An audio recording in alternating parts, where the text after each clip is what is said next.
A smartphone app to track the spread of COVID-19 may never be released, ministers admitted yesterday, as they abandoned a 3-month attempt to create their own version of the technology. Now, I watched Matt Hancock yesterday.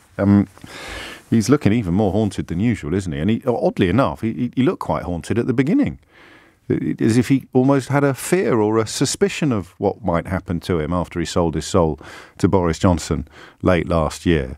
I watched the press conference yesterday and I had a bit of a moment. I'm not going to lie to you. I had a bit of a sort of double take, a Scooby-Doo, one of those little moments, because I don't remember anybody mentioning that we were actually pursuing both apps all along, and that there was a sort of attempt to set one off against the other, wasn't there? I'm pretty sure callers told us on this programme weeks ago that the app that the government was looking at wouldn't work on Apple phones. Wasn't that one of the first things, or have I imagined that? That's the problem now, is that I feel I am just dipping under the surface of having my head on right. Do you know what I mean? Just beginning, not to drown, but just beginning to struggle to swim.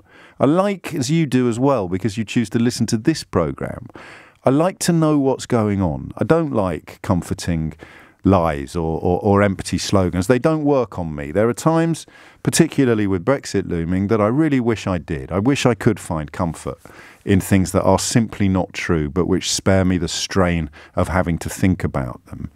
But with this app, I think for the first time this morning, I found myself almost waving the white flag.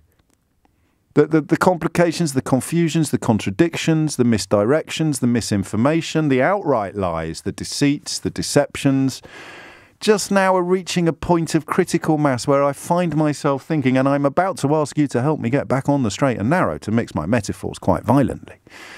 I find myself thinking now that, oh, for heaven's sake, I just can't keep up anymore. I thought we needed an app before we could properly loosen the lockdown. I thought we needed a really top-class testing and tracing system before we could even contemplate reopening shops. And as far as I can tell, we haven't got one. And the last person I'd trust to tell me that we have got one is the person who's currently in charge of trying to reassure the country that we're safe.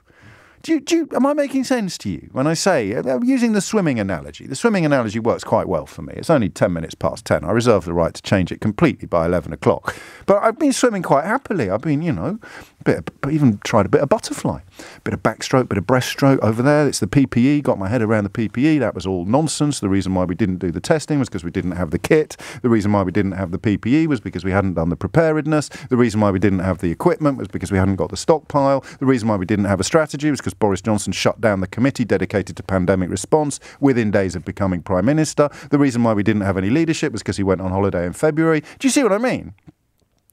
I can swim around. I've got it. Touch that base there, swim down, inflate my pyjamas, swim to the other side, dive underneath the water, get the leather brick, bring it back up again, pop it on the side, green badge, yellow badge, red badge, blue badge. I've been doing great. I've had my head around everything. And then today, looking at this story about the app, I just feel myself throwing my hands up in frustration and saying, I don't even know what day it is anymore. Friday, yeah. I don't even know what day it is anymore. I'm 99% sure that we were supposed to have a really good testing and tracing system in place before we could even contemplate reopening some of the stuff that we've reopened this week. And yet then I hear people who, to the best of my knowledge, don't have any doctorates in virology, insisting that we need to get even more open as quickly as possible. Otherwise, terrible things will happen.